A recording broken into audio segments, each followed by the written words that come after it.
दुपारी 2:30 बाळासाहेबांचा pulse rate आणि blood pressure कमी झालं. त्यामध्ये सातत्यानं चढ उतार दिसू लागला. दुपारी 2:35 व्हेंटिलेटर आणि लाईफ सपोर्ट सिस्टीमवर असलेल्या बाळासाहेबांचं ब्लड प्रेशर नॉर्मल करण्यासाठी डॉक्टरांचे प्रयत्न सुरू झाले. दुपारी 2:45 बाळासाहेबांची प्रकृती पुन्हा गंभीर झाल्याचं ठाकरे कुटुंबियांना कळवण्यात आलं.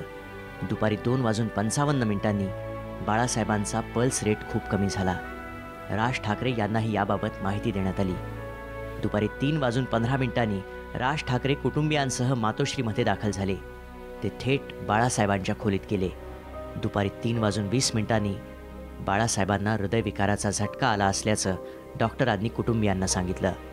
त्यांना वाचवण्यासाठी शेवटचा प्रयत्न करण्यात येत असल्याची कल्पना कुटुंबियांना देण्यात आली. बाळासाहेबांच्या प्रकृतीबद्दल कळल्यानंतर उद्धव ठाकरे यांना मोठा धक्का बसला आणि त्यांना तिथेच भोवळ आली. दुपारी 3:30 ते 3:33 बाळासाहेबांच्या नाकाला लावण्यात आलेलं कृत्रिम श्वासोच्छ्वासाचं यंत्र काढण्यात आलं आणि बाळासाहेबांचं निधन झाल्याचं डॉक्टर जलील परकार यांनी कुटुंबियांना सांगितलं. दुपारी 3:40 ते 4:55 ठाकरे कुटुंबातल्या महिलांना मोठा धक्का बसला. महिलांना अश्रू अनावर झाले. सगळ्याजणी एकमेकींना धीर देत होत्या. उद्धव ठाकरेंचे खासगी सचिव मिलिंद नार्वेकर आणि रवींद्र यांनी सर्व शिवसेना नेत्यांना फोन केले आणि त्यांना तातडीनं मातोश्रीवर यायला सांगितलं.